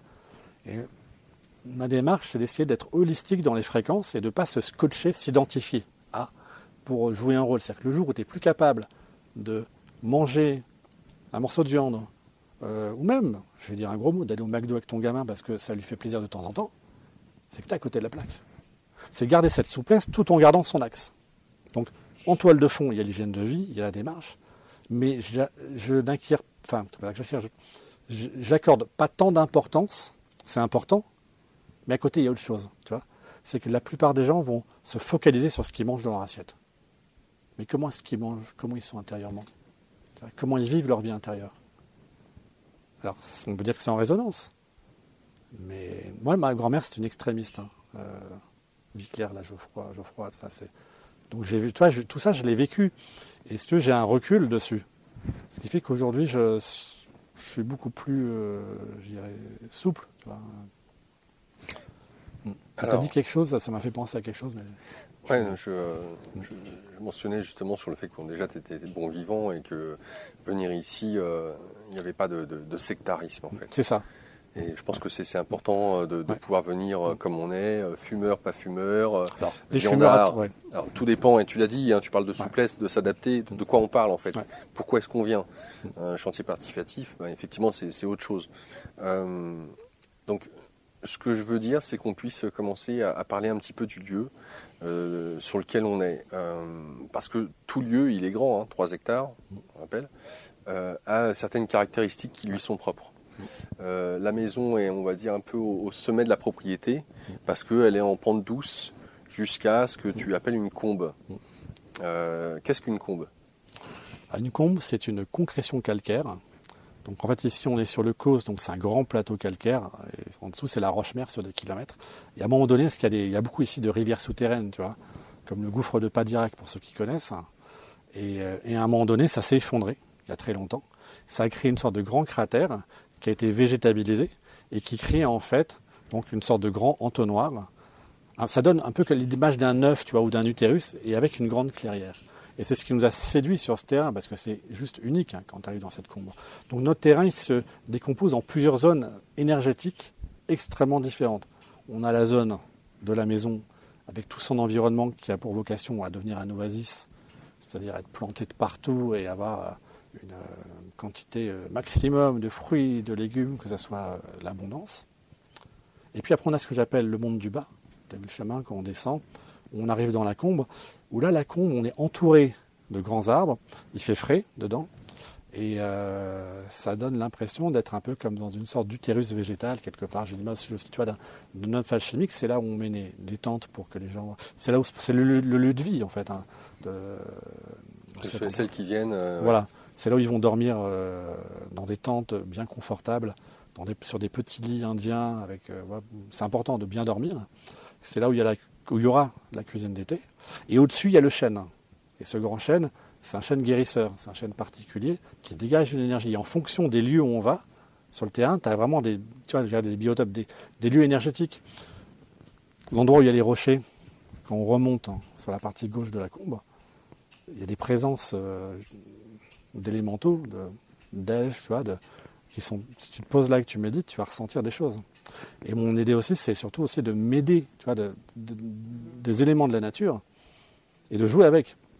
Là, pendant le stage de réflexologie plantaire, à un moment donné, j'avais donc 6 naturopathes qui ont terminé leur formation à SUPNAT, l'école de naturopathie où j'enseigne. Et jeudi soir, elles étaient vraiment fatiguées parce que c'est très intense, par contre, les formations que je propose, dans le sens où ce n'est pas un horaire fixe. C'est comme en bateau. En fait, l'image qu'on peut avoir, c'est une navigation en mer. Donc le stage commence, on part en navigation. Donc en fonction des éléments, en fonction du temps. En fonction aussi de ce qui vient, parce que je travaille beaucoup en fonction canal. D'ailleurs, mes stagiaires, elles vont rigoler, mais souvent, je viens de penser à un truc, j'ai capté un truc, et tac, et ça sort. Mais ça peut être à n'importe quel moment. Donc les horaires des repas sont fluctuants. Ce n'est pas une formation que tu commences à 9h, à midi on s'arrête. Non, ça ne m'intéresse pas. Avec des pauses. On n'est pas là pour faire des pauses, tu vois. On est là pour apprendre, travailler sur soi. En nombre d'heures par jour, on a dû bosser entre 8 et 9 heures par jour. Entre la pratique, les différentes pratiques, la théorie. Et donc un matin, je les vois complètement crevés, je me dis, là, il faut faire quelque chose. Et puis ça travaille aussi sur l'être. Ça travaille, ça n'a pas pour vocation dans des stages de développement personnel, mais ça travaille sur l'individu. Tu vois, le fait d'avoir tous tes repères changés, d'être en toilette sèche, de dormir en camping. Et je me dis, elles sont crevées, il faut faire quelque chose. Et l'inspiration m'est venue auprès du grand chêne. Donc on a fait tout un travail énergétique avec la combe, bon, je passe le détail, et avec le grand chêne. Et derrière, ça n'avait plus rien à voir. Et donc, en fonction, si tu veux, de ce qui se présente, je suis à l'écoute. Je ne sais pas à l'avance ce que je vais faire. Je sais que j'ai un contenu global, mais je peux intégrer différents éléments de connaissance, parce que ça fait 25 ans que je me forme, tant à la naturopathie, mais aussi à différents enseignements traditionnels, issus des traditions, qui touchent au domaine de la spiritualité. Oui, tu apprécies Steiner, Ivanov. Voilà, Steiner, Ivanov, Blavatsky. J'ai aussi une bonne formation en énergétique chinoise. Et en fait, je fais des ponts entre tout ça. Et puis je suis toujours en train de me former, à continuer, tu vois, à approfondir les choses pour faire des synthèses, tu vois, des liens. Et en fait, tout est lié. On ne peut pas découper la connaissance. La connaissance est une. Et en fait, je les emmène naviguer. Donc d'une manière apparemment aléatoire, il y a quelque chose qui se construit durant le stage et qui aussi, les stagiaires, c'est en fonction des stagiaires, tu vois, le même sujet de groupe, le stage sera complètement différent. Donc c'est les stagiaires, en fait, avec leur énergie, quelque part, qui forment qui forment le stage, ce qu'ils apportent. Et il y a eu des moments qui étaient magnifiques, de personnes qui ont déposé les armes, tu vois, bagages. Exactement. Et c'est beau, ça c'est le plus beau cadeau quand quelqu'un lâche quelque chose, tu vois. Là il y a vraiment un progrès qui se fait, quoi. Donc c'est pas un enseignement qui est basé sur la technique, mais plutôt sur le ressenti. Mon but à travers tout ce qu'on fait ici, c'est le développement du ressenti. Des perceptions subtiles, pour se reconnecter à soi-même et se reconnecter aussi à la nature, parce que les deux vont ensemble. Donc je reviens sur le site internet. Là où on réalise cette interview n'est pas encore présent pour le moment, mais le sera en septembre. Oui, en septembre, ça va être... En fait, ce site internet, je n'arrivais pas à pondre les textes. Et il a fallu que j'ai mon premier stage ici, les chantiers participatifs, ta venue, et tout est arrivé. Donc, on peut dire que ce que tu souhaites, toi, par rapport à ce lieu. Donc c'est un lieu avant tout qui propose différents types de formations, que ce soit sur des pratiques de bien-être, que cela soit sur des chantiers participatifs, que cela soit sur apprendre à l'autonomie, et aussi bien l'autonomie notamment alimentaire, hein, on parlait reconnaître des feuilles, des champignons, de pouvoir faire peut-être ses propres décoctions, etc. Donc ça c'est certainement à venir. Ça veut dire, on va y aller step by step, c'est-à-dire que dans un premier temps, j'ai 5 modules de formation pour des personnes qui ont suivi une formation en naturopathie. Donc ce n'est pas une formation grand public, il y a un prérequis, c'est d'avoir une base. Alors soit naturo, ça peut être ostéo, des personnes qui ont déjà un prérequis ou qui ont une certaine, qui ont déjà des fondations correctes. Alors, correct, oui, mais alors qu'est-ce que tu appelles correct? Parce que tout ça c'est très relatif. Oui, c'est très relatif, c'est vrai. C'est vrai qu'actuellement, moi en tant qu'étant naturopathe, et je l'observe, ce qui est très intéressant, c'est quand les gens viennent ici, qui sont issus d'une école de naturopathie, il y a ce dénominateur commun, entre guillemets, tu vois, cet idéal, cette vision, qui facilite énormément les choses. Et tout de suite, la mayonnaise, elle prend. Alors là, c'est encore mieux parce que c'est des élèves que j'ai eu en cours. Bon, mais c'est sûr que je vais l'ouvrir, bien sûr, à toutes les écoles, tous les gens qui sortent. Donc concrètement, toute personne qui a suivi une formation en naturopathie, quelle qu'elle soit, de n'importe quelle école, et aujourd'hui, tu en as plein d'écoles, tu en as aussi par Internet, tu vois. Donc les gens, ils n'ont rien fait de concret. Ces stages s'adressent à eux. Après, je dirais que ça va être au cas par cas. Donc un entretien par téléphone pour faire le point. D'accord, vous avez suivi quel type de formation, quel est votre niveau? Alors je vous précise, par exemple, la formation de réflexologie plantaire en une semaine, par rapport à ce qui se fait ailleurs, c'est court. Pourquoi? Parce qu'on ne reprend pas toute la nat physio. On va sur la pratique, la pratique, la pratique, la pratique. Et c'est de la pratique intensive. Et je suis derrière. Et j'accompagne. C'est-à-dire que je fais ressentir. Tu vois. Donc j'ai une technique d'apprentissage qui est basée sur les arts martiaux. L'exemple. Et puis en milieu de stage, elles ont un stage pratique au camping du coin, du Vieux Moulin, où on a conclu un partenariat. Et bien elles ont fait, les filles, là, les 6 filles, ont fait 2 séances chacune. Elles avaient au début 2 créneaux chacune. Et c'était plein, et on a fait du surbooking. Tu vois, donc c'est du pratique, et en plus je les prends, et tout de suite on va pratiquer. Et ça les a fait terriblement évoluer. Donc prioritairement des personnes qui ont suivi une formation en naturopathie, et puis s'il y a d'autres personnes qui sont intéressées, on voit au cas par cas, ça dépend aussi des stages. La réflexologie plantaire, il faut vraiment avoir ses prérequis. Les autres formations, par exemple en olfactothérapie, c'est moins gênant parce qu'on est sur le domaine de la conscience. Oui, parce que l'olfactif, en quoi c'est intéressant? Qu'est-ce que permet cette pratique? Alors, j'en profite, un laurier. Les huiles essentielles sont un outil d'expansion de conscience.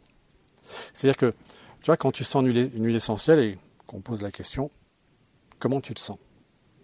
D'accord? L'odorat, et si je te demande comment tu te sens, tu vois, comment tu te sens intérieurement? Oui, se sentir. Ouais. Se sentir. Ça veut dire qu'en fait, nos états d'âme, nos états de conscience ont une odeur. En fait, c'est une fréquence. Et il y a une résonance vibratoire entre la fréquence de l'huile essentielle et l'état de conscience que l'on a. Quand on sent l'huile essentielle, il y a 3 niveaux. Le premier niveau, c'est j'aime, j'aime pas. Un peu comme pour le vin. Deuxième niveau, ça nous renvoie à notre histoire. On va avoir une image qui nous vient, ça me fait penser. Donc notre cerveau, en fait, parce que l'olfaction est liée au cerveau limbique, ouais. Pas au cortex. Et là, notre mental, il ne comprend pas comment décoder ça. Il va aller chercher dans sa base de données une image qui correspond à l'émotion associée par rapport à ton histoire. Et quand on va encore plus loin, on arrive, je dirais, au niveau archétypal. Et j'ai beaucoup travaillé avec les huiles essentielles parce que j'ai eu l'occasion de commercialiser une gamme d'huiles essentielles vraiment centrée sur l'aspect psycho-émotionnel. Et j'ai dû avoir pas loin d'1 millier de personnes en test, en conférence, en atelier, etc.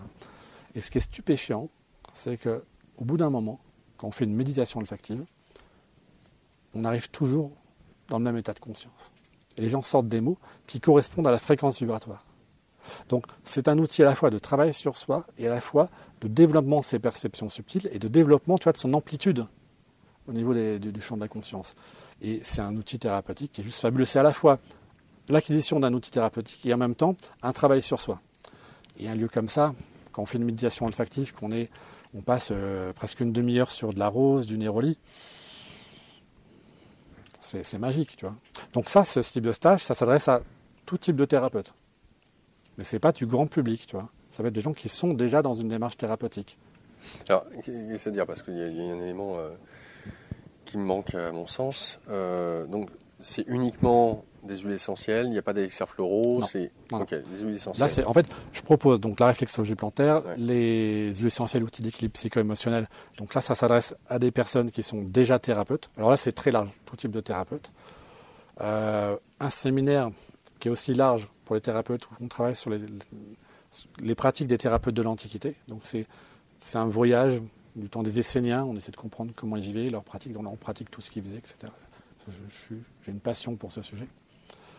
Un séminaire qu'anime ma compagne sur la sophro pour naturaux. Donc là, c'est pour des naturopathes pour avoir des clés en sophrologie. Et un autre qu'on va co-animer, qui est plus un stage de développement personnel, de travail sur soi, pour thérapeutes, qu'on appelle thérapeute d'hier et de demain. On fait un mix de différents outils qu'on a. Il y a à la fois de la constellation familiale.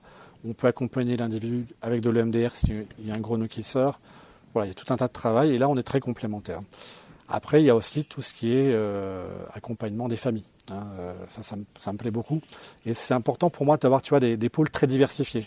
Donc, famille en transition, deux familles sont intéressées, on fixe les dates, on voit comment on s'organise. C'est quelque chose de, tu vois, de vivant, ça s'appelle sous forme de week-end. Vous venez sur 3 week-ends différents, on vous accompagne dans votre projet pour transmettre, tu vois, pour accompagner. Et alors, les chantiers participatifs, pour l'instant, sont réservés aux personnes qui sont déjà venues sur le lieu ou aux étudiants en stage de l'école de naturopathie avec qui je travaille, l'école des subtates. Pourquoi ?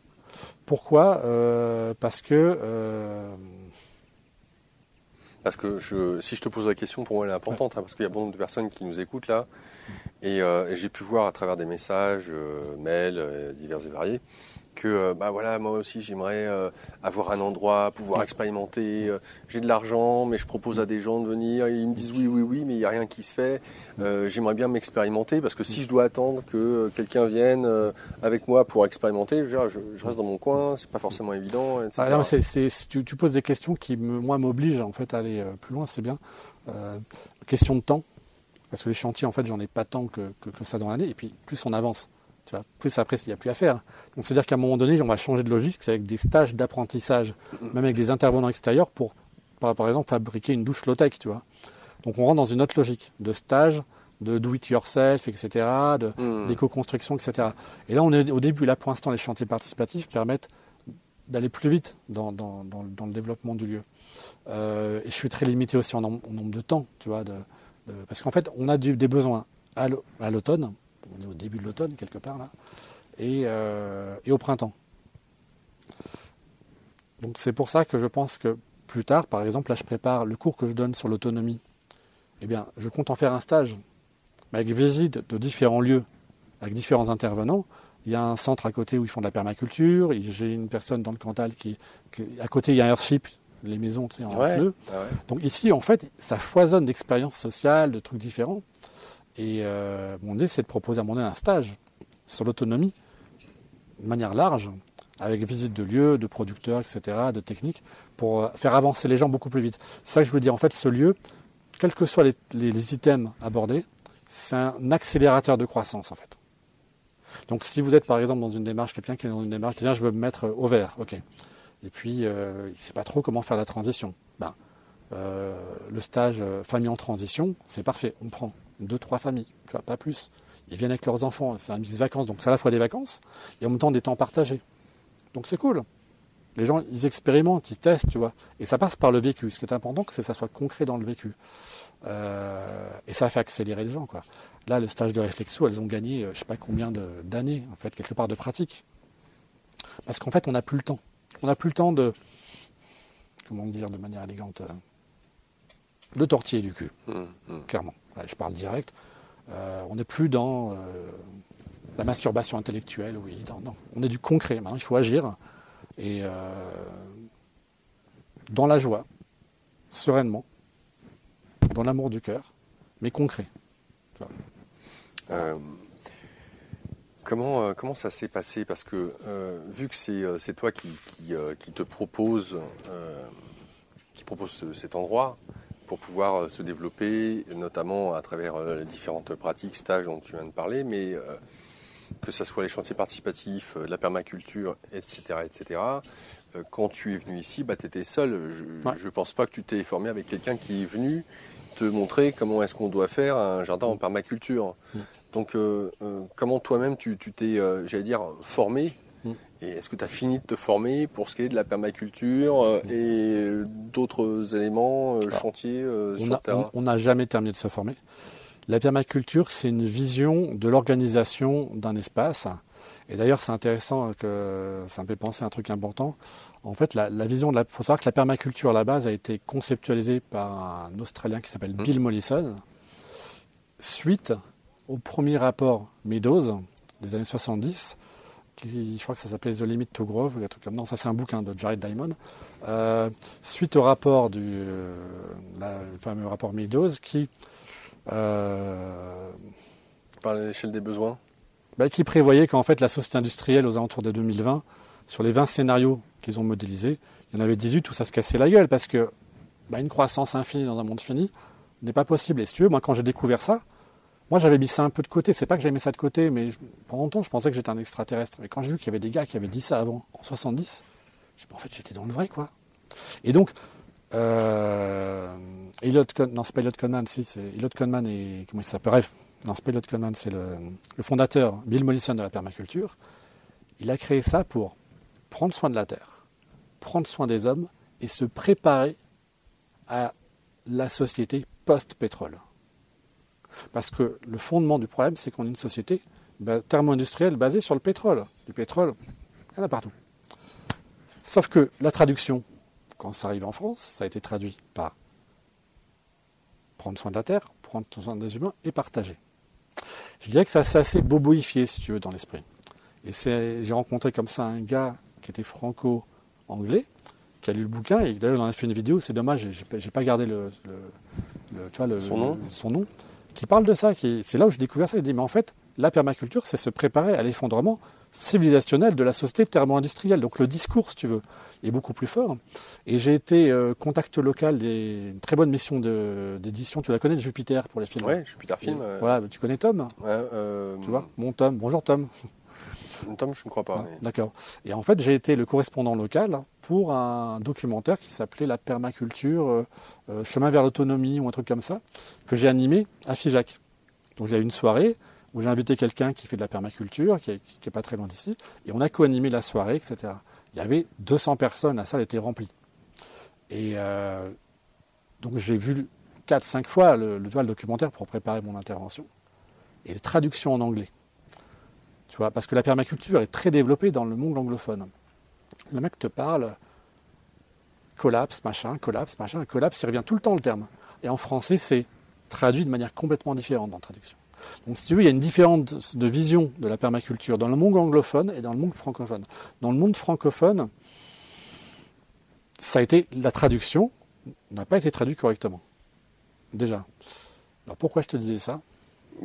Pour préciser, parce que je te demandais comment tu t'étais... Comment je me suis formé. Donc moi, je suis allé voir de ce qui se faisait à la ferme du Pied-Kélouan, en Normandie, sur une journée. Son mari, Voilà, lieu magnifique, inspirant, ça fait du bien.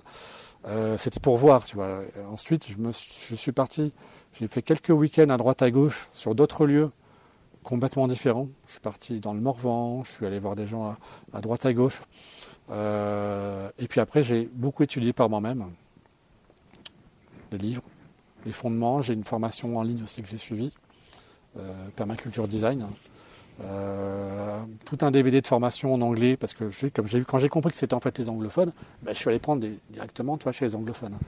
Et là, le projet, c'est j'espère, je croise les doigts, je touche du bois, c'est facile ici. À côté, là, pas très loin, la ferme du Bouzou à côté, de passer... tu as 12 jours de formation de base en permaculture pour avoir les fondamentaux, de pouvoir le faire en octobre, si c'est possible techniquement. Oui, on ne sait pas ce qui va arriver. Voilà, donc j'ai prévu ça. Et sinon, donc voilà, donc autodidacte, Et puis surtout avec un terrain, c'est du concret. Hein. C'est surtout ça. Donc, mais si tu veux, la permaculture, c'est pas du potagisme. Ce terme n'existe pas, mais j'aime bien dire potagiste. Il y a deux choses. La permaculture, c'est la façon dont tu implantes ton terrain, c'est la philosophie avec laquelle tu fais, mais ça va au-delà de juste en fait la disposition. La disposition. Des plantes, ouais. La naturopathie et la permaculture, c'est la même chose, l'un pour l'être humain, l'autre pour la nature. Donc les deux se rejoignent. Et dans ce lieu, mon idée, c'est de scinder les deux. Et par exemple, quand tu es naturopathe, un naturopathe qui ne sait pas planter, c'est pas normal. Tu vois. En fait, c'est pas normal qu'il n'y ait pas des cours de jardinage dans la naturopathie. On n'est pas connecté à la terre, tu vois, c'est que dans l'intellect. Et mon idée, c'est de faire les choses concrètement. Donc, voilà. Donc, après, tu as toutes les autres méthodes d'agriculture, de la biodynamie, l'électroculture, c'est très très intéressant. Mais là, je veux faire, par contre, c'est un terrain de jeu. Donc, j'expérimente, je vois ce que ça donne. Donc, pour l'instant, on va dire que je suis en formation. Et formation où j'expérimente en même temps, donc ça va très vite. Oui, parce que un élément qui... il y a Maxence Laillé qui a écrit un livre sur l'électroculture. Ouais, bien sûr, je connais. Ouais. Ouais. Et ce qui m'interpelle, c'est que dans un endroit comme celui-ci, j'entends l'endroit, le bassin du Quercy, ce parc national, qui est un bassin calcaire, la pierre est omniprésente. Donc pour ce qui est d'utiliser l'électroculture avec toutes les interférences naturel où le magnétisme de la pierre est extrêmement fort, pas forcément évident de pouvoir s'expérimenter. Je crois que c'est la seule manière, hein, il n'y en a pas d'autre. Et en même temps de voir comment peut-être la terre elle-même, à travers ses champs telluriques, influence déjà spontanément la culture des plantes, etc. On l'a observé ce matin quand il est parti se promener. Tu as vu, je t'ai dit, regarde, la végétation elle change à cet endroit, regarde là c'est humide. Oui. Et dans la combe, c'est ce qui passe. Dans la combe, ici, c'est cramé. En bas, ça va être vert. Donc c'est aussi ça, c'est toute cette observation. Mais tu vois, l'observation de la nature, l'observation en consultation d'un individu, c'est la même chose. En fait, les buts de vie que j'ai créés là, on ne pourra pas les filmer parce que là, c'est la fin de l'été, c'est moche. Mais si tu reviens un jour au printemps, ça foisonne de vie. Et en fait, j'ai expérimenté, j'ai eu la même attitude d'écoute, de ressenti, de perception subtile, et un peu énergétique, avec la Terre. Et en fait, avec la Terre, c'est beaucoup plus simple que la nature, qu'un être humain, parce qu'il n'y a pas le mental. Et tout de suite, ça te remercie. La Terre, elle te donne. Une fois, j'étais en train de travailler mon sol. Quand je travaillais mon sol, j'étais en train un peu comme de l'amasser. Et tu vois, j'étais dans un état quasi méditatif. Et j'ai senti une onde d'amour venir vers moi comme ça. La nature est vivante, la nature elle est intelligente. Il y a plein de conscience dedans, il y a plein de présence. C'est des choses qu'on va sûrement redécouvrir par la physique quantique, par toutes ces, tu vois, le côté dans l'infiniment petit, je crois beaucoup à ça. Et oui, il y a des présences invisibles. Oui, on ne voit pas tout. On capte que, 0,005% de la réalité par nos yeux. Il y a tout ce monde invisible qui est là, qui demande. Et je pense que c'est ça aussi. On a besoin de faire appel aux forces de la nature. Et souvent, je me dis, en fait, je m'en remets aux forces de la nature. Je leur parle. Dans mon potager, je parle. Je parle. Il y a eu des expériences qui ont été faites, notamment au Mexique, avec un homme qui parle à ses plantes. J'ai le livre, bien sûr. Voilà. Gigantesque. Ouais, c'est ça. C'est ça. Mais t'as vu la grosse courgette que j'avais là? Non. Non, je ne te l'ai pas montré. Non, pas encore, non. On ira voir ça après. On arrive à la fin de cette émission, Jean-Philippe. J'aimerais te laisser la parole pour que tu lances un message, un appel, je ne sais pas, ceux et celles qui nous regardent. Voilà. Qu'est-ce que tu aimerais leur dire? Ce que j'aimerais vous dire, c'est déjà, si vous avez un rêve, si vous avez l'envie d'aller vers un mode de vie plus naturel, foncez. Arrêtez avec oui, mais c'est pas le moment, ceci, cela. J'ai pas ci, j'ai pas ça. Voilà, j'ai pas assez de ceci, j'ai pas assez de ça. Non. Allez-y. Et le fait de vous positionner dans un champ du possible, tu vois, possible dans une potentialité, les choses vont s'ouvrir. Donc, ayez confiance. Ne perdez pas de temps, par contre. Soyez aussi ouvert sur le lieu que vous allez choisir. Par exemple, ici, moi je m'étais dit, je veux de l'eau. Manque de bol, on n'a pas d'eau, c'est hyper sec. Ok, je trouve d'autres solutions. Donc, ne vous figez pas sur un élément qui fait que vous allez passer à côté d'un champ du possible. Donc, restez ouvert. Après, il va y avoir donc le site internet des Jardins d'Anaël. je pense on va faire une chaîne YouTube. Donc si vous voulez me suivre, vous allez pouvoir me suivre sur une chaîne YouTube. Tous ces trucs-là, c'est pas mon truc, je vous le dis tout de suite, hein, les réseaux sociaux, tout ça, Instagram, mais je vois qu'il faut quelque part y passer. Donc tiens, tu vas me donner quelques petits conseils après d'ailleurs. Pour y être, donc vous allez pouvoir me suivre sur différents réseaux sociaux. Si vous voulez me soutenir, il y a différentes manières. Vous allez sur le site naturoconcept.com et là vous avez des bons produits naturels, spiruline, acérola, clamat, pépins de pamplemousse, des plantes amazoniennes. Ça peut être une manière de me soutenir si vous consommez ces produits, tout simplement de venir en plus de qualité, donc de qualité, l'un n'empêche pas à l'autre, des prix intéressants ouais. qui sont corrects. Et puis après, il y a tous les thérapeutes, à tous les gens même ça peut être des gens en famille en transition qui sont intéressés. Venez sur le site, n'hésitez pas à me contacter aussi pour en discuter, parce que ça va être évolutif. Tu vois, moi-même, je ne sais pas ce que je vais faire dans 5 ans dans ce lieu, dans quelques années. Pour l'instant, je pars sur des formations post-naturopathie pour les thérapeutes. Mais j'ai aussi envie de te transmettre, accompagner, comme je dis, les familles en transition, ça me passionne. Ça. Ouais. 2-3 familles, de fermer, et puis tu as le groupe, tu vois, donc 2-3 familles, ils se rencontrent, échange de projets, accompagnement du projet. C'est génial, les gens vont se sentir beaucoup plus... Tu vois, moi, en fait, je transmets aux gens ce que j'aurais aussi aimé qu'on me transmette. Voilà, je crois que c'est à peu près tout. Qu'est-ce qu'on pourrait dire d'autre ? Par rapport à un autre élément peut-être que tu as donné, qui est passé comme ça un peu inaperçu, peut-être, c'est pour ça que je remets le doigt dessus, c'est que j'ai constaté qu'il y avait quand même pas mal de femmes qui venaient, que ce soit pour les cours de réflexologie, les formations, ou naturo. Ils sont où les hommes dans tout ça ? Je pose la question parce que c'est toujours... D'ailleurs, on dit, de toute façon, l'avenir de l'homme, c'est la femme. Ouais. Retour au féminin sacré, etc. On vient de la femme aussi. Hein ? Quelque part, on est sorti d'une femme. Donc, oui, et en même temps... On revient de là où on était. Et en même temps, l'homme a son importance, il a sa place. Ouais. Or, tu vois, ça fait quand même une dizaine d'années que j'interviens dans l'école de naturo. Et c'est toujours pareil. 95-98% de femmes. 95 à 98%. Ouais. Ça change maintenant un peu selon les promos, mais globalement, c'est que des femmes. Alors, est-ce que c'est parce que la femme est plus sensitive et plus connectée ? Et où sont les hommes ? Il y avait la chanson « Où sont les femmes ?» Ouais. On pourrait dire « Où sont les hommes ?» Oui. Les mecs, qu'est-ce que vous foutez, quoi ? Tu vois ? Oui, je te pose la question. Je sais pas, justement. D'accord. Je sais pas. Ok, bon, au moins, le message est clair. J'ai pas de réponse, mais c'est vrai que le constat, même sur les salons bio. Donc, en fait, tu étais entouré de femmes quand tu as fait ton école au tout début. Ouais. J'étais le seul mec dans la promo, je crois. Ah oui, d'accord. Ouais, de mémoire, ouais. C'était terrible. Mais où sont les hommes ? C'est la question. Je sais pas. Je sais pas ce qu'ils foutent. Ils sont peut-être occupés à gagner de l'argent. Voilà. À leur carrière. Ouais. Non, il y a un élan actuellement, mais c'est vrai que dans le domaine de la naturopathie, les formations, c'est beaucoup de femmes. Donc voilà, messieurs, c'est aussi un appel à vous.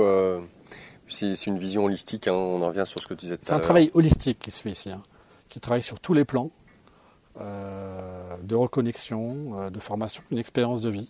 Ouais. En petits groupes, toujours en petits groupes. 6-8 personnes, pour rester à taille humaine.